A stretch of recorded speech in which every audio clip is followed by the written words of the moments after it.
ਤੁਹਾਡੇ ਵਿਚਕਾਰ ਬੋਪਰ ਦੀ ਧਰਤੀ ਤੇ ਪਹੁੰਚੇ ਨੇ। ਉਹਨਾਂ ਨੂੰ ਬੇਨਤੀ ਹੈ ਆਣ ਹੋਰ ਸੰਗਤਾਂ ਨਾਲ ਆਪਣੇ ਵਿਚਾਰ ਸਾਂਝੇ ਕਰਨ। ਔਰ ਮੈਂ ਬਾਈ ਜੀ ਨੂੰ ਇੱਕ ਬੇਨਤੀ ਵੀ ਕਰਨਾ ਚਾਹਨਾ, ਇਹਨਾਂ ਤੋਂ ਬਾਅਦ ਹਾਂਜੀ सोमनाथ प्रजापति वो भी 2 मिनट लेंगे उस तो बाद जी। और उस तो बाद बाबा जगदीश महाराज जी ने जो सत्संग है वो करनगे, सुन के जरूर जाना। बाई जी को बेनती है तो हुण बाई जी पहुंचे ने, हाथ ऊपर करके एक बारी जय भीम का नारा बुलंद कर दो, क्योंकि सहारनपुर तो यूपी तो स्पैशल तुहाडे विचकार आए ने बोपर की धरती ते। जय जय जय जय जय भीम। बाबा साहब तेरी सोच पे, बाबा साहब तेरी सोच पे। जय गुरुदेव, धन गुरुदेव जी। शुक्रिया। सबसे पहले तो हाथ उठाकर ये बताएं सबको हिंदी समझ आती है? दूसरा ये बताएं भाषण सुनोगे या सच सुनोगे तो सच है? हाथ खड़े करके बताओ, उसी हिसाब से बताया जाए। तो सच दवाई की तरह कड़वा होता है, ये बात ध्यान रखिएगा।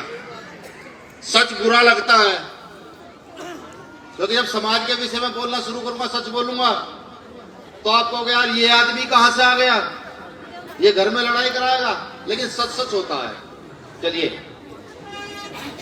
सदगुरु रविदास जी ने कहा है कि ब्राह्मण ना पूजिए जो हो गुणहीन, ब्राह्मण ना पूजियो जो हो गुणहीन, शरण पूजियो चंडाल के जो हो गुण प्रवीण।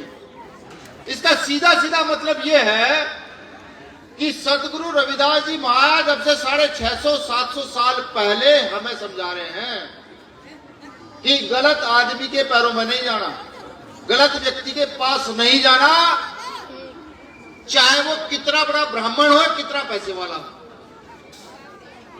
अच्छे आदमी के पास जाना है, उसके पास कुछ हो ना हो, उसमें विचार अच्छे होने चाहिए, उसके पास जाना है। मेरे बताने का मतलब क्या है? मैंने पहले ही कहा कि सच कड़वा होता है। मेरा सीधा बताने का मतलब है, जिस समाज से मैं आता हूं, जिस कौम से मैं आता हूं, इस कौम को अधिकार तो कभी नहीं थे, बिल्कुल नहीं थे। कौम को बाबा साहब अम्बेडकर ने अधिकार दिए, और अधिकार देकर चाहे हम जैसे लोग यहां मंच पर खड़े होकर बोल पा रहे हैं। इसका सबसे पहला मतलब यह है क्योंकि ये पंजाब है, और जिस समाज में मैं जन्मा हूं, मैंने पहले ही कहा कि समाज में नशे की बहुत बुरी लत है। सत्संग हमारे बड़े बड़े होते हैं। अभी मैं 2 साल पहले जब बंगाल गया तो वहां 1947 से पहला सदगुरु रविदास घर था। वहां पर मुझे बताया साथियों ने, गुरु जी का घर है बंगाल के अंदर, कलकत्ता में। मैं गया, वहां माथा टेक कर आया। स्थिति सब जगह ऐसी। जिस काम को हमें करना चाहिए, जिस काम को कहकर के गुरु जी हमें दूर रखना चाहते थे, उसमें लिप्त है। सत्संग होते हैं, मैं भी बोलने आया हूं, तमाम साथी बोल रहे हैं, लेकिन हम यहां से लेकर क्या जा रहे हैं, सीख कर क्या जा रहे हैं, क्या जानकारी लेकर जा रहे हैं? सवाल ये है, क्या हम नशे से दूर हो पा रहे हैं? क्या हम झूठ बोलने से दूर हो पा रहे हैं? क्या हम गुरु रविदास जी का प्रचार कर पा रहे हैं? ये अपने खुद से सवाल पूछिए साहब। अगर आप वाकई कहीं गुरु जी का प्रचार कर पा रहे हैं, नशे की आदत को छोड़ पा रहे हैं, सच्चाई की ओर चल पा रहे हैं, तो देखिए आपको गुरु जी के वंशज कहलाने का अधिकार है। मैं भी इसमें ही, अगर नहीं कर पा रहे तो हमें गुरु जी के वंशज भी कहलाने का अधिकार नहीं। अब क्योंकि मैंने कहा पहले ही कहते भाई बुरा लगेगा, सब लोग गुरु जी को मानते हैं, कॉन्स्टिट्यूशन पढ़ते हैं ना, जब कॉन्स्टिट्यूशन का पहला पेज खोलते हैं और उसमें पढ़ना शुरू करते हैं, उसके आर्टिकल पढ़ते हैं, तो गुरु जी का वो दोहा याद आता है। बता कमल बराड़ा जी ने कि चाहूं वैसा राज में मिले सबन को अन्न, छोट बड़े सब संग से रहदास रहे प्रसन्न। ये 4 लाइनें आपने सुन ली, मैंने सुना दी, बहुत लोग सुनाते हैं और हर बार सुनाते हैं। 650, 700 या 500, 550 साल पहले गुरु जी ने ये बात कही, समझ रहे? 500, 600, 650 साल पहले गुरु जी ने बात कही कि चाहूं ऐसा राज में मिले सबन को अन्न, छोट बड़े सब संग बसे रहदास रहे प्रसन्न। और गुरु जी इस बात को कह करके इस देश में उन लोगों को जो यहां पर अपने आप को ताकतवर समझते थे, जो ये कहते थे बहुत शिक्षित है। आप जानते हैं बनारस में गुरु जी ने क्या किया? बनारस के ब्राह्मणों को गुरु जी ने शास्त्रार्थ में हराया, शास्त्रों में उनको हराया और उनके कंधे पर पालकी रखकर पूरे बनारस का चक्कर लगाया, कंधे पर बैठ करके सतगुरु रविदास जी महाराज ने 600 650 700 साल पहले। अब उनकी औलादे हैं, वो राज स्थापित जिसका करने के लिए कहकर के गए हैं, कितने लोग उस राज की ओर ध्यान कर रहे हैं कि उस राज की स्थापना होनी चाहिए। कितने लोग लड़ रहे हैं, पता है कितने लोग लड़ रहे हैं? सवाल पूछूंगा तो आप डर जाएंगे। मैं जानना चाहता हूं,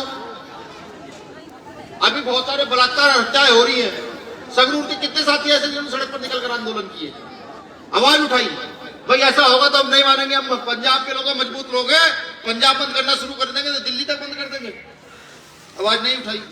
दूसरा महत्वपूर्ण बात मैं बताने जा रहा हूं, क्योंकि मैं उत्तर प्रदेश से आया हूं, शायद मेरे जाने के बाद ये कहा भाई चंद्रशेखर आजाद जी को भी कहा जाता है, भाई वो उस प्रदेश से यहाँ पर आ गया और यहाँ का भाषण दे रहा है। जिस कौम के हम लोग हैं, इस कौम की स्थिति आज भी बुरी है। पंजाब में रोटी है, पंजाब में खाने के लिए लंगर है, लेकिन उड़ीसा जाओगे खाने के लिए रोटी नहीं है, बेटियों के पास कपड़े नहीं है। झारखंड जाकर देखो, यूपी जाकर देखो, बिहार जाकर देखो, मध्य प्रदेश, राजस्थान जाकर देखो, अगर वो दर्द महसूस नहीं कर सकते ना, तो गुरुजी के सत्संग में आने का फायदा नहीं है साहब, बिल्कुल नहीं। अब एक सवाल और पूछता हूं, वही जो गुरुजी ने राज्य की स्थापना की है, आप ये बताइए हमें यहाँ बोलने का अधिकार कौन सा आर्टिकल देता है? याद है किसी को? याद है? चले ये बताइए, ये जो माताएं बहनें मुंह खोलकर यहाँ बैठी हुई है, घूंघट नहीं है, आराम से बैठी हुई, बिल्कुल आदमी बराबर में बैठे हुए, हिम्मत नहीं कोई कुछ कहते, किस अधिकार के तहत आप यहाँ बैठी हुई हैं बताइए?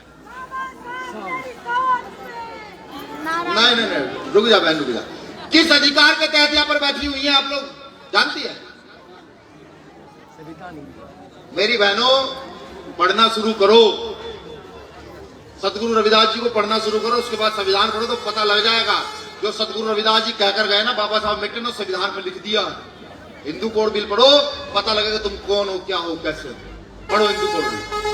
आप जानते हैं जितनी बोल बोल के मैं चीख रहा हूं, एक समय ऐसा था कि जितनी बोल बोल कर चीख देते थे तो जुबान काट ली जाती थी, और भगवान का नाम सुन लेते तो कान में शीशा पिघलाकर डाल दिया जाता था। एक समय ऐसा था। बाबा साहब अम्बेडकर ने संविधान के आर्टिकल 19 में अधिकार दिया कि जाओ किसी गली चौक चौराहे पर टेंट लगाओ और जाकर के अपनी बात को मजबूती से रखो। हमारा ध्यान इस ओर नहीं है, हम ना जाने कौन सी नींद में सोए में। अभी आप जानते हैं सुप्रीम कोर्ट ने एससी एसटी एक्ट में कुछ प्रावधान किए हैं साहब, जिन अधिकारों को पाने के लिए हमें कई हजार साल लगे। अब से 2500 साल पहले तथागत बुद्ध लड़े, संत गुरु रविदास लड़े, संत कबीर लड़े, गुरु नानक देव लड़े, गुरु घासीदास लड़े, महात्मा ज्योतिबा फुले लड़े, पेरियार लड़े, बाबा साहब अम्बेडकर लड़े, और इस धरती के सबसे बड़े महापुरुष जिन्होंने देश के अछूतों को राजनीतिक पहचान दे, बताया राजनीति क्या है, बताया ताकत क्या होती है, साहब काशीराम साहब ने अपना पूरा जीवन लड़ते लड़ते गुजार दिया। हम कहां से जुड़े हैं? समझने का प्रयास कीजिए आप सब लोग, ताकत समझिए कहां है। वो लोग अपनी ताकत स्थापित करते हैं और हमारे इतिहास को खत्म कर कर अपना इतिहास बनाकर चले जाते हैं।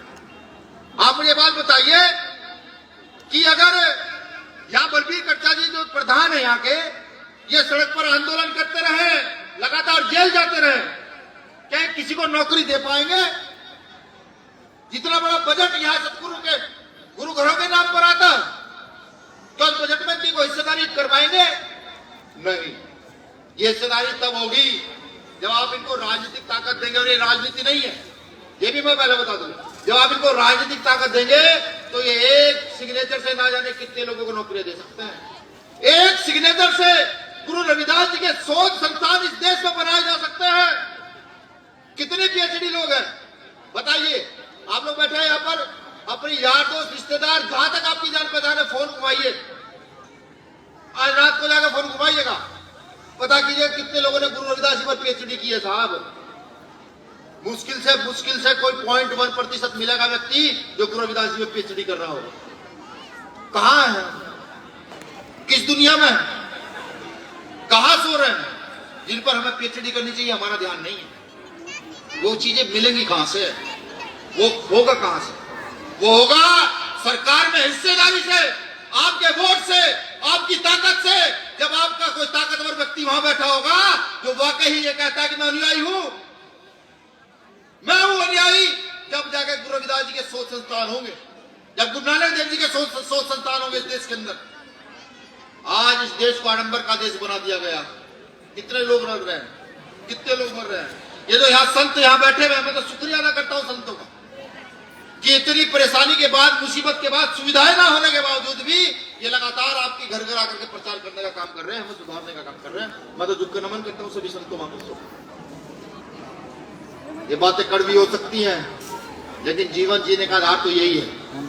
5000 साल के बाद मनुस्मृति जलाई थी बाबा साहब अम्बेडकर ने, और वो 70 साल में रो पड़े हैं। मैंने बताया SC/ST एक्ट के कानून में सुप्रीम कोर्ट ने प्रावधान किया, पढ़िएगा पता लगेगा।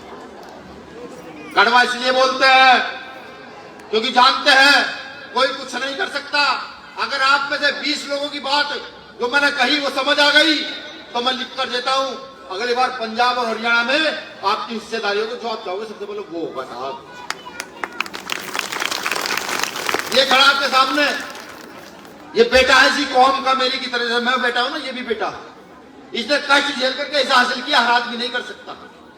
पहली बात तो हिम्मत नहीं होती, संसाधन नहीं है, खाने के लिए रोटी के लाल है, फिर भी इसने लड़के ये हासिल किया। ईमानदारी से हाथ खड़े करके बताइएगा, ऐसे कितने मेरे भाई हैं यहाँ जो इसका नाम और इसे अच्छी तरीके से जानते थे।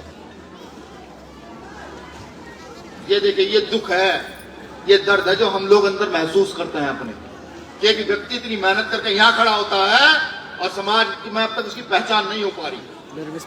इसको बुलाइए, अपने घर तक बुलाइए, गांव तक बुलाइए, कहा भाई हम तेरा सम्मान करेंगे, बेटा है समाज का, ये करेंगे। सतगुरु रविदास जी का नाम रोशन है। ऐसे लोग, अगर आप ये समझ बैठे हैं कि कोई और आपको कुछ दे देगा तो नहीं। एक कहावत बताऊं आपको, सुनी होगी, नहीं सुनी तो सुन लीजिए, कि अंधा बांटे सीढ़ ने रब अपनों को दे। जो लोग राजा होते हैं वो अपने लोगों को देते, दूसरों को नहीं देते। राज हमारा होना चाहिए। जिनके गुरु इतने महान रहे हो, उस समय के सारे राजाओं को झुका दिया। आज भी जो अपने आप को ये कहते हैं ना हम इस देश के सूरवीर हैं, उनके कुल गुरु रहे गुरु रविदास जी। इतिहास उठाकर पढ़िएगा तो पता लगेगा, राजस्थान के जितने रजवाड़े रहे उनके कुल गुरु रविदास जी थे। आज भी वहां गुरु रविदास जी की प्रतिमाएं लगी हुई है उनके महलों में, और हम ना जाने किस दुनिया में हैं। तो मेरा सबसे निवेदन है, खास तौर से माताओं बहनों से, कि अपने बच्चों को शिक्षा की ओर मोड़िए, गुरु रविदास जी की वाणियों को पढ़िए, समझिए कि क्या कहती है, उस हिसाब से समाज का निर्माण कीजिए। आप समाज का निर्माण कर सकती हैं। चंद्रशेखर भाई के विषय में मैं आपको बताऊं, क्या है वो बेचारे लड़ते घूम रहे हैं। पंजाब में कुछ होगा यहाँ आएंगे, हरियाणा में कुछ होगा वहां जाएंगे, मध्य प्रदेश राजस्थान में कुछ होगा वहां चले जाएंगे, लड़ते रहेंगे। लेकिन सवाल यह है कि वो आदमी कब तक लड़ता रहेगा। अभी एक गोली चली, सबको पता होगा, भाई चंद्रशेखर आजाद पर गोली चली थी। वो गोली सिर्फ इसलिए चली थी कि वो इस आंदोलन को जो गुरु रविदास ने चलाया, संत कबीर गुरु नानक जी ने चलाया, इस आंदोलन को आगे बढ़ाने थी, इसलिए उन पर गोली चली थी। अगर समाज सही तरीके से मुट्ठी बंद होकर के सही विचारधारा के साथ खड़ा नहीं होगा तो साहब न जाने कितने चंद्रशेखर आए और चले जाएंगे। आज एक महत्वपूर्ण दिन भी है, आज साहबजादों का शहादत दिवस भी है। मैं अपनी ओर से, टीम की ओर से, पूरी भीम आर्मी भारत एकता मिशन की ओर से, भाई चंद्रशेखर आजाद जी की ओर से उनको सत सत नमन करता हूं, वंदन करता हूं। आज एक दिन और भी है जो पंजाब के लिए गौरव का दिन है। बताइए क्या बहन, बताए कोई क्या है? यही तो बात है, अपने इतिहास की जानकारी नहीं रखोगे तो दूसरा आदमी अपना इतिहास बताने नहीं आएगा। आज शहीद आजम उधम सिंह का जन्मदिन भी है। जानते हैं शहीद उधम सिंह कौन थे? जलियांवाला बाग याद है? अगर नहीं पढ़ा तो जलियांवाला बाग सही से पढ़िएगा, उसमें मरने वालों की संख्या देखेगा, कौन किन लोगों की शहादतें वहां हुई। मैं नहीं कहता, अपने मुझे अपने आप पढ़ लीजिएगा। उसका 40 साल बाद बदला लेते हैं शहीद आजम उधम सिंह जाकर। पंजाब में जन्मे थे, पंजाब की सरजमी के शेर रहे हैं, मैं उनको भी नमन वंदन करता हूँ। आप लोगों ने मुझे सुना, आपका आभार। जो बुरा लगा हो उसके लिए माफ कीजिएगा, जो अच्छा लगा हो उसका जाकर प्रचार कीजिएगा। सदगुरु महाराज का सही प्रचार करते रहिए जैसे हमारे संत महापुरुष कर रहे हैं। मुझे आशा ही नहीं, पूरी उम्मीद है कि इस प्रचार को बहुत तेजी से आगे बढ़ाया जाएगा। भीम आर्मी सतगुरु महाराज का प्रचार कर रही है।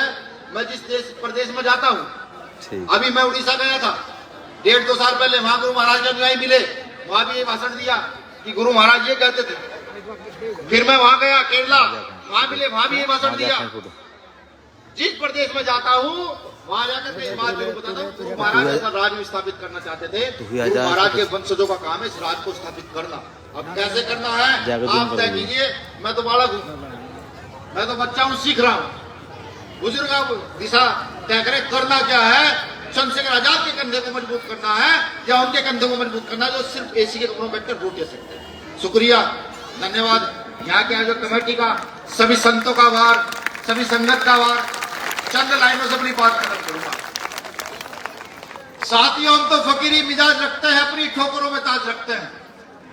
साथियों, हम तो फकीरी मिजाज रखते हैं, अपनी ठोकरों में ताज रखते हैं। भीम आर्मी के लोग कल की परवाह नहीं करते दोस्तों। भीम आर्मी के लोग तो अपनी मुट्ठी में आज रखते हैं, अपनी मुट्ठी में आज रखते हैं, अपनी मुट्ठी में आज रखते हैं।